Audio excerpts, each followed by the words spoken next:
పాఠాలే కాదు గుణపాఠాలు చెబుతాం. వైకాపాపై నిప్పులు చెరిగిన మెగా డీఎస్సీ ఉపాధ్యాయులు. కర్నూలు కొండారెడ్డి బుర్జు సాక్షిగా భారీ నిరసన ప్రదర్శన. అవమానిస్తే ఊరుకోం, విమర్శలు చేస్తే ఖబర్దార్. అసత్య ప్రచారంపై పరువు నష్ట దావేశం. ఆత్మగౌరవ ర్యాలీలో ఘాటు హెచ్చరికలు. నిన్న కర్నూలు కొండారెడ్డి బుర్జు సాక్షిగా మెగా డీఎస్సీ 2025 ఉపాధ్యాయులు వైకాపా నాయకుల దుష్ప్రచారంపైనైతే నిప్పులు చెరిగినట్టుగా తెలుస్తుంది.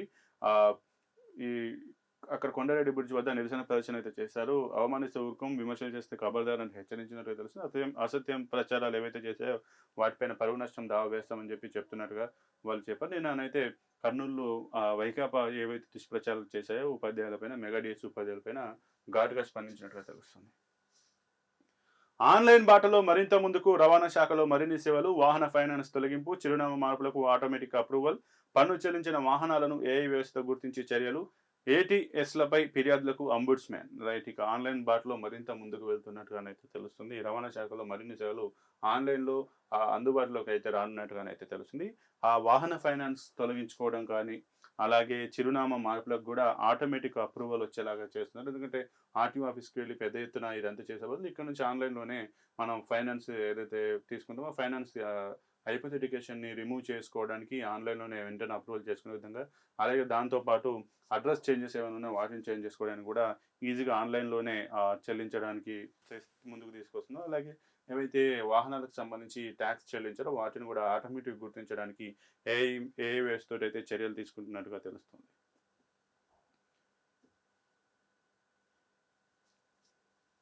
భారత్‌పై 100% టారిఫ్‌కు అమెరికా సెనెట్ ఆమోదం.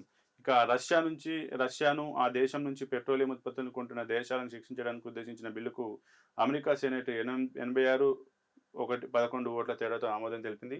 రష్యా నుంచి భారత్, చైనా వంటి దేశాలు ఇంధనాన్ని కొనుగోలు చేస్తున్నందువల్ల పరోక్షంగా ఉక్రెయిన్‌పై యుద్ధానికి అవి సహాయపడుతున్నట్లేనని భావిస్తూ ఈ బిల్లును ప్రవేశపెట్టింది. రష్యా నుంచి చమురు, గ్యాస్ దిగుమతి చేసుకుంటున్న అగ్రశ్రేణి 5 దేశాలపై 100% టారిఫ్‌లను బాదుడు అధ్యక్షుడు డొనాల్డ్ ట్రంప్‌కి ఇది అధికారం ఇస్తుంది. చైనా, భారత్, అజర్బైజాన్, హంగరీ, స్లోవేకియాలు ఈ 5 దేశాలు ఇరాన్ ఇంధన రంగంలో పెట్టుబడులు పెట్టే కంపెనీలపై ఆంక్షలు విధించే 1996 చట్టాన్ని 2031 వరకు పొడిగించడం తాజా బిల్లు ఉద్దేశాల్లో. దీన్ని ప్రతినిధులు తమ ఆమోదానికి పంపిస్తారు. ఈ నెల 31 సమావేశమైనప్పుడు సభ దీనిపై నిర్ణయం తీసుకుంటుంది. ఉక్రెయిన్‌కు మద్దతు ఇవ్వడం, రష్యాను శిక్షించడం సభ్యమైన విధ్వంసకర వాణిజ్య యుద్ధంలో మరిన్ని సుంకాలను ఇతర దేశాలపై చేయడం తగదు అంటూ కూడా చెప్తున్నారు. ఏదైతే ఇక భారత్ పైన 100% టారిఫ్ వేయడానికి ముఖ్యంగా రష్యా నుంచి ఎవరైతే ఇంధనాలు కొంటున్నారో 5 దేశాలపైన 100% టారిఫ్ చేసేటువంటి బిల్లుకు అమెరికా సెనేట్ అయితే ఆమోదం ఇచ్చింది. ఈ నెల 31న దానికి సంబంధించి చట్టబద్ధత వస్తుందా లేదనేటువంటి అవకాశం అయితే ఉన్నట్టుగా తెలుస్తుంది.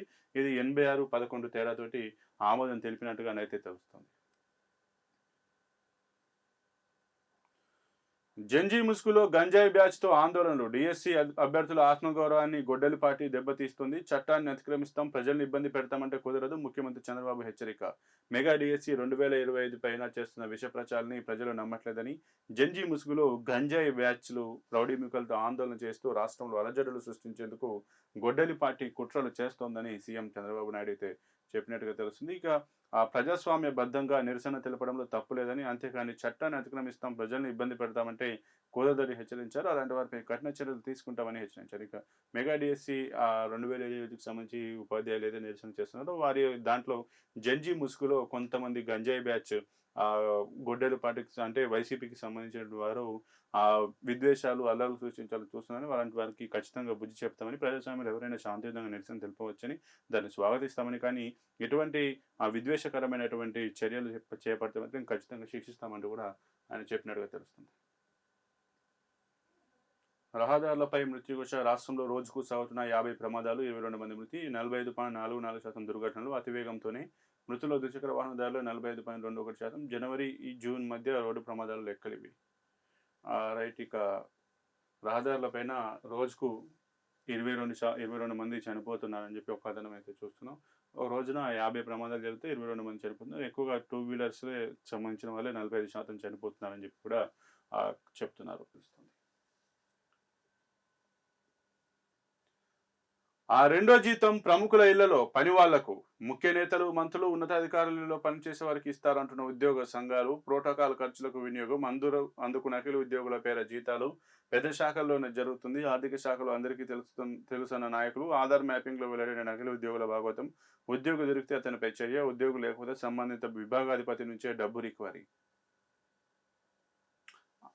కొందరు ఉద్యోగులు ఒకే ఆధార్ 2 పేర్లతోటి 2 ఉద్యోగాలు చేస్తూ పెద్ద మొత్తంలో 2 జీతాలు తీసుకుంటున్న వ్యవహారం రాష్ట్రంలోనైతే కలకలం రేపింది.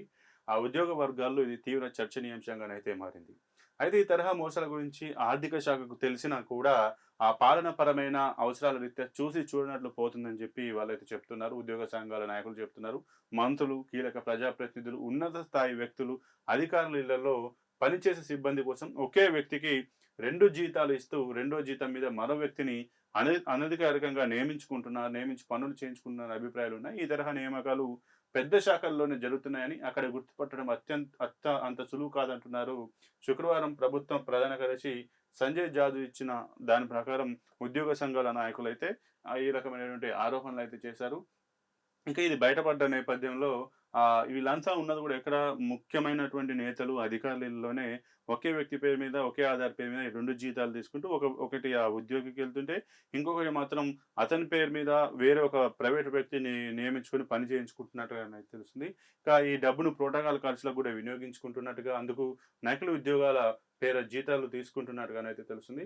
పెద్ద శాఖలోనే జరుగుతుందని ఆర్థిక శాఖలో అందరికీ తెలుసంటూ కూడా నాయకులు చెప్తూ ఉన్నారు. ఒకవేళ ఆధార్ మ్యాపింగ్‌లో ఈ విషయాలైతే బయటకు పడ్డాయి. ఈ నకిలీ భాగవతం బయటపడింది. ఒకవేళ ఉద్యోగి దొరికితే అతనిపైన చర్య తీసుకుంటారు. ఉద్యోగులు లేకపోతే సంబంధిత అధికారి దగ్గర నుంచి ఆహ్, ఈ డబ్బునంతా వసూలు చేస్తారని కూడా తెలుస్తోంది. యూపీఐ సేవలు ఉచితమే. వ్యక్తుల మధ్య లావాదేవీలకు ఎలాంటి ఛార్జీలు ఉండవు.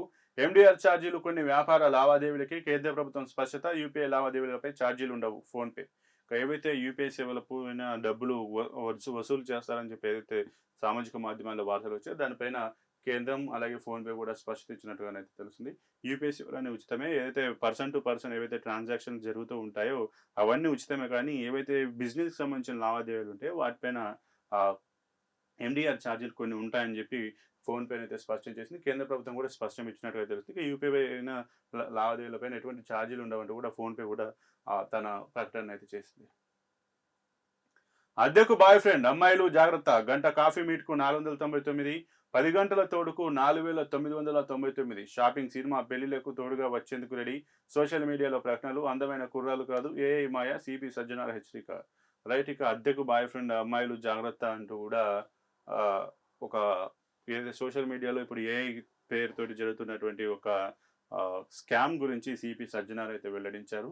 గంట కాఫీ మీట్‌కు రూ. 500, అలాగే 10 గంటల తోడుకు రూ. 5,000 అన్నట్టుగా ప్రకటనలు అయితే వస్తున్నాయి. అలాగే షాపింగ్, సినిమా, పెళ్లిలకు తోడుకు వచ్చేందుకు కూడా ఆహ్, రెడీ అంటూ కూడా ప్రకటనలు రిలీజ్ చేస్తున్నారు. సోషల్ మీడియా ప్రకటనలు రిలీజ్ చేస్తున్నారు. అవన్నీ నిజం కాదు. ఫేక్ ఏఐ ప్రకటనలు. వాటిని నమ్మొద్దంటూ కూడా సిపి సజ్జనార్ చెప్పినట్టుగా తెలుస్తుంది. విశ్రాంతి పుష్కరమే. రిటైర్మెంట్ తర్వాత పురుషుల ఆయుర్దాయం 12.6 ఏళ్లే. భారత్‌లో 60 ఏళ్లకు రిటైర్ అయ్యాక సగటున 8.5 ఏళ్లే. ప్రపంచంలో పురుషుల సగటు రిటైర్మెంట్ వయసు 64.2. 35 దేశాలు నిర్వహించిన సర్వేల్లో వెల్లడి.